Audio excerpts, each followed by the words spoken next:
Assalamualaikum warahmatullahi wabarakatuh. Nama saya Jamila dari STKIP PGRI Sumeneb. Dalam konferensi internasional kali ini, saya akan memaparkan judul artikel tentang kesiapan guru sekolah dasar dalam pelaksanaan daring di era new normal di Kabupaten Sumeneb. Berdasarkan peraturan Menteri nomor keputusan bersama 4 Menteri tentang panduan penyelenggaraan pembelajaran pada tahun ajaran baru di masa pandemi COVID-19, itu kita harus bisa belajar dari pengalaman 3 bulan terakhir, yaitu dengan menggunakan pembelajaran daring. Dari beberapa evaluasi pembelajaran selama pandemik, dari beberapa survei ternyata anak mengalami kebosanan belajar sebesar 72%. Hal ini karena media pembelajaran atau metode pembelajarannya bersifat monoton, yaitu pembelajaran secara daring atau online.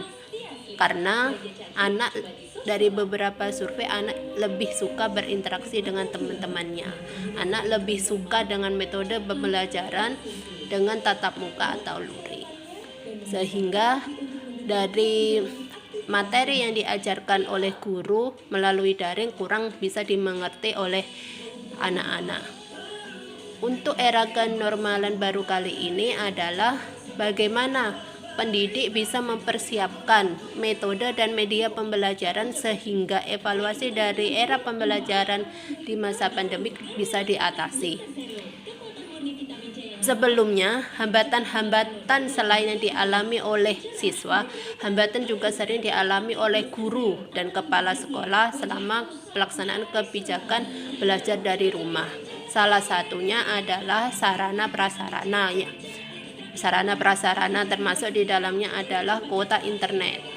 Yang kedua adalah SDM. Belum tentu seorang guru bisa melaksanakan pembelajaran daring, apalagi selama 3 bulan sifatnya adalah mendadak dan harus bisa menguasai dengan ilmu pengetahuan dan teknologi.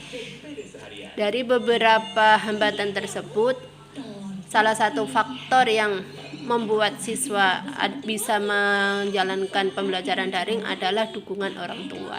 Termasuk di dalamnya adalah faktor ekonomi. Sehingga solusi dalam mengatasi hambatan yang terjadi selama pelaksanaan kebijakan belajar dari rumah adalah pembelajarannya semi daring, yaitu tidak monoton, pembelajaran 100% daring, ditambah dengan pembelajaran luring atau guru bisa ke rumahnya siswa. Jadi mana siswa yang sulit menerima pelajaran dan koordinasi juga dengan orang tua itu juga menjadi faktor terpenting. Keputusan bersama 4 Menteri tentang panduan pembelajaran era new normal adalah adanya literasi dan numerisasi. Dari beberapa hal sudah disampaikan. Sudah siapkah pendidik menuju era normal baru? Apa yang harus kita laksanakan? Solusinya seperti apa?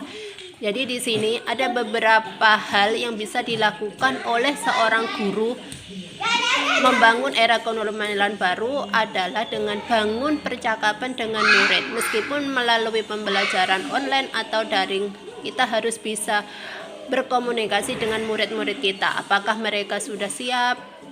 Bisa mengambil inisiatif, bisa menciptakan kesepakatan dengan orang tua kapan dan di mana kita bisa melaksanakan pembelajaran.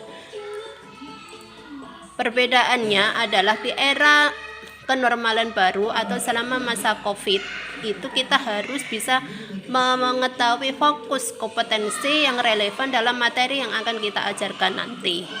Jadi seorang guru harus bisa mengadaptasi kurikulum sekolah.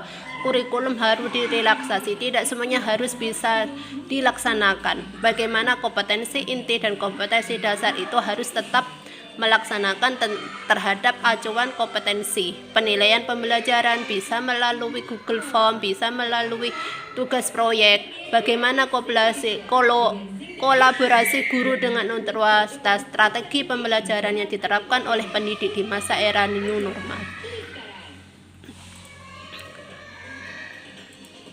Tujuan pembelajaran bagi pendidik yaitu 1.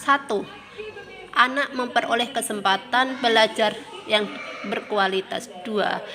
Hal ini adalah mencegah terjadinya penyebaran penularan COVID sehingga semua siswa pada era corona baru sesuai dengan edaran dan menunggu aturan dari pemerintah, kita harus tetap belajar dari rumah di satuan pendidikan. Nanti waktu dan tempatnya nanti akan disesuaikan. Jadi kegiatan persiapan pembelajaran, aktivitas yang harus dilakukan adalah guru harus siap melakukan proses pembelajaran, penilaian terhadap hasil dari pembelajarannya siswa, sosialisasi terhadap orang tua dan guru serta sekolah dalam melaksanakan kenormalan baru. Dan akhirnya kita harus bisa mendesain bagaimana pembelajaran jarak jauh yang efektif dan efisien. Karena tugas utama dalam pembelajarannya adalah apa isi dari konten pembelajaran, siapa yang akan kita kasih materinya, dan bagaimana cara mengimplementasi pembelajaran tersebut. Mungkin itu yang bisa saya sampaikan dalam acara konferensi ini. Semoga bermanfaat. Mohon maaf. Wassalamualaikum warahmatullahi wabarakatuh.